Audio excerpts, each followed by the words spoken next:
Good evening, this is the Oscar expert here with Brother Bro. We're going to talk about Bo Burnham's new special Inside, which is on Netflix right now. And it's really the talk of the town. Even though it's not really a movie, and it's not even really a comedy special. I mean, it's a comedy special. That's like the one thing it definitely is. But it's pushing the boundaries of what the comedy special can be. Yeah, I mean, first of all, he's not performing it in front of anybody at all. In fact, he's not even making it with anybody else at all except for himself. I feel like it does set the bar higher for comedy specials because it just goes out of the box to show you what is possible and what kind of creativity you can achieve with like the lighting or cinematic qualities you can bring to it. Whatever he made here, it can be appreciated by people who love cinema and analyzing that art form. And certainly anybody who's into comedy should definitely check this out. Even though there are sections here that aren't really very funny at all and that are just very thought-provoking or bleak. I feel like in a way this is like one of the best YouTube videos ever made because YouTube videos are generally like an individual and their camera. And so it's just like a pinnacle of creativity for that kind of like art form, even though this is not on YouTube. Bo Burnham did start out on YouTube and he is kind of obsessed with YouTuber content, as we've seen in his excellent film, 8th Grade. And also just in interviews, he's professed his fascination for YouTubers who have like no followers and just what they do when they're alone with a camera. But I think it's really cool that we got this piece of art that nobody was expecting and which is in many ways entirely unique. And I read a quote that was someone says this is like the pinnacle of like quarantine art, and I was like, maybe this is the piece of art from quarantine that we all like go back to and remember as being evocative of that time period. We definitely want to treat this video like a review, but also talk about it with spoilers because everybody has the opportunity to see it. And to put it out there, we were highly recommending this, so if you haven't seen it, go and watch it. Even though it's pretty explicit in the piece that this is like a product of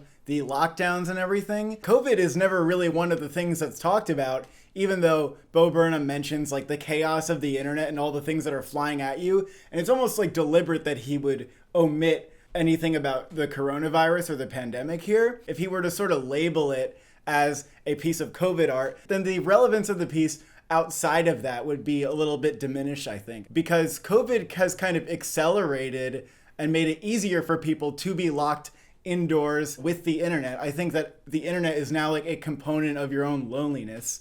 That's kind of what 8th Grade was about too. COVID made that issue more apparent, but that is still just a product of our time in general. I mean, first of all, this was really fucking funny to me. A lot of the songs like made me laugh, and you know, making me laugh when I'm by myself watching something is like a pretty good achievement. I thought some of the bits were like hilarious and genius. My favorite bit in terms of how like funny I found it was the one where he is analyzing his own video as a vlogger and his commentary just becomes reflective on itself over and over again, and you're seeing him peel back these layers of like what he's able to describe about his own like descriptions. It was hilarious, and it also made a lot of sense for what the piece is really about. Yeah, because with each new layer of analyzing himself, he kind of says like, well, you know, I do that because I'm insecure and I'm trying to like project that I'm self-aware. And then the next one is like, yeah, I'm saying that I'm self-aware so I can like try to seem this way. And the whole special actually does kind of feel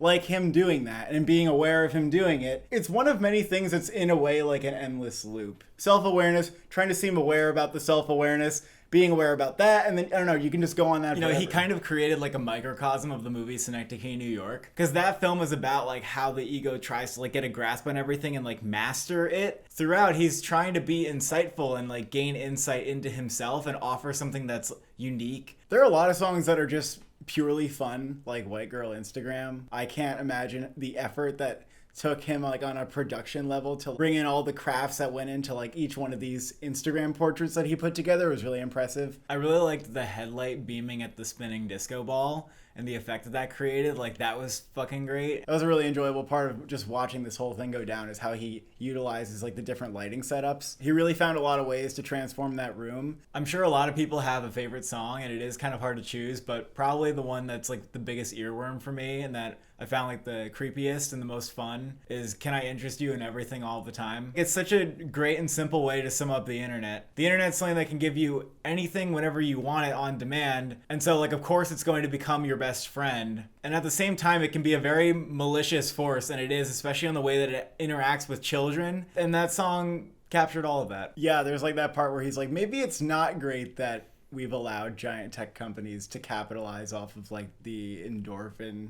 released in our brains by giving us like endless streams of stuff. Another big struggle for him seems to be like, what is my place in the world as a white male anymore? And what kind of position am I in to teach or to give something that other people can take away that is positive? And it's interesting that he's honest about that, but he doesn't do it in a way where he's like, oh man, like white people used to be able to say stuff and people would listen to them. He seems to really value the fact that other people have different perspectives and we gain a lot from them. And then here he is sort of privileged, not knowing what he can bring to the table anymore. I think that was more of an insight for me on how he thinks about his role as a comedian. Like, he can't just do something funny or diverting. He has to give us something to think about. Nothing can just be like pure and funny anymore for him. I think is like going deeper and deeper into that. And I think every song in here, with like a couple exceptions that are just really silly, have something to do with something that interests him on a deeper level. And I think what we really end up getting is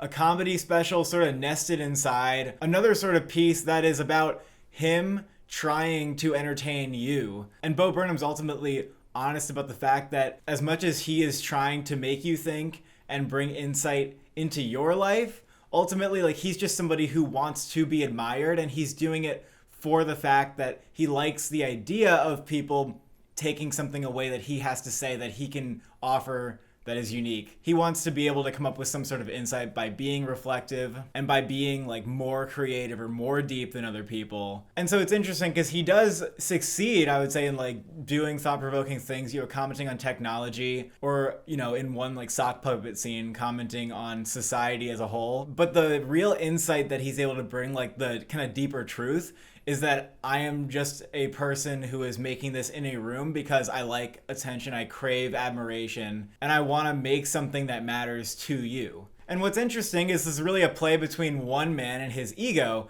and I related with this a lot. Like, if you've ever tried to create something, you can really get into this like tug of war with your ego about, well, what do I want to do with this project, and like, why do I want to do it? And, you know, realizing that it may not be because you have something to say, but rather because you just want to say something and have somebody like listen and feel validated by that. Once you get into that kind of like wrestling with your own creative consciousness, it becomes very difficult to create, and the process of creating anything can be a little bit maddening. You see all like the pain and the blood and the sweat that he's put into this, and you're like, holy shit, you know, this is literally a year of just somebody struggling and like kind of being at war with themselves to create this product just so they can like give it to you in order to satisfy themselves. And it's just like going to the ends of the earth to like fulfill this desire. This is really like a portrait of what it is like to be an artist. He wanted to make something that everybody would like and everybody would find smart and engaging and intelligent,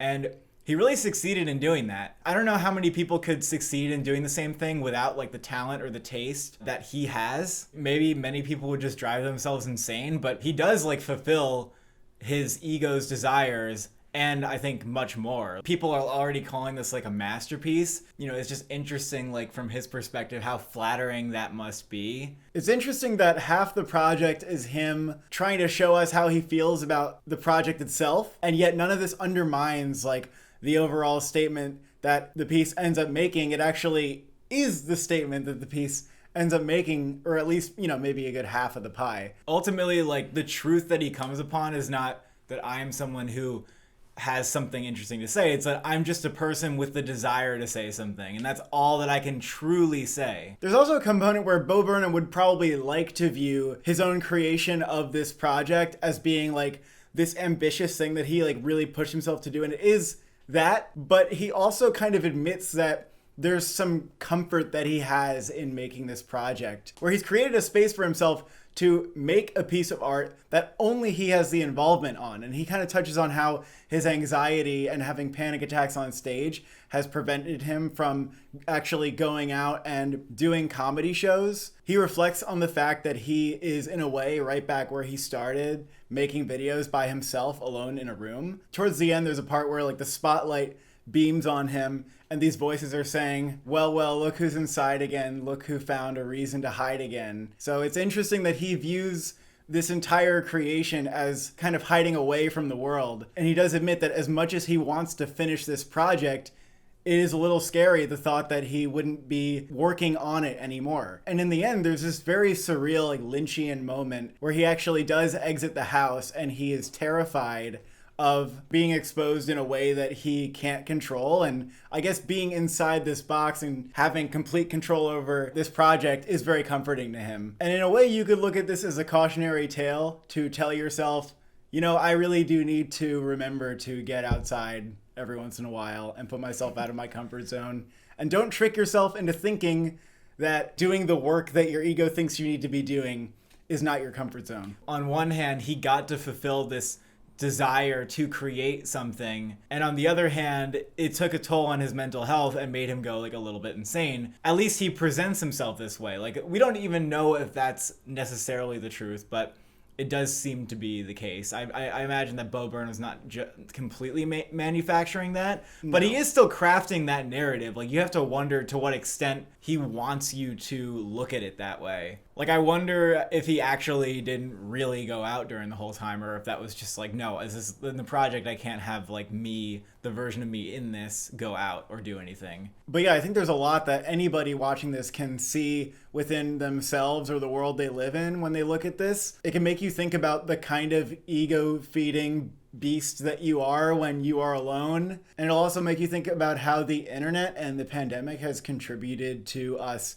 being alone and has become an entirely new part of being alone. Like 30 years ago, the most you could have when you were alone was like a movie or a book. We barely even experimented with having everything all the time while we're alone in our hand. And Bo Burnham has a really interesting outlook on this new world that we're living in, which feels so normal that we kind of forget to step outside and sort of look at it for the strange time that it really is. Yeah, that's definitely what comedy is good for. Like, making you laugh about something in a way is like seeing it in another way, or, you know, oh, I didn't think about that. In that way, that's funny. And he does like an excellent job at that. I think a lot of the punchlines and the songs and the things that make you laugh are like, oh, he's explaining how like people work or how the internet works in a way that's like really sounds fucked up but is extremely true. Like during the song when he says, can a single person just shut up for like a single second about a single thing, just because we have such an outlet for all of our thoughts and every single opinion that we have, and he wonders if it's like a good thing, but at the same time he's indulging in that, maybe more so than the average person, and he admits that too. What's interesting is during the comedy special I was probably like laughing and being like a lot of the time, but you know, afterwards reviewing it, I'm really like reflecting like 80% of the time. It satisfies on many levels as being entertainment and also being thought-provoking. And it's unlike any other thing I've seen. Yeah, Bo Burnham really crafted a fascinating examination of himself. Every little bit of this special, whether it's just like kind of a fun song or a very bleak, reflective moment, all of it really does feel like it comes together as a cohesive whole, capturing what it feels like to be isolated and sort of trapped in the own machinery of your brain at work. So whether this is a comedy special or movie or whatever you want to call it, it is a work of art that is worth your time as much as any other thing in any other medium is going to be all year. Yeah, this might be one of the best pieces of content that we're going to get this year, so you need to check it out if you haven't. Probably have if you watched the video. Yeah, you've probably seen it. You probably like it. Thank you for watching. Thank you for subscribing. When was the last time you went outside?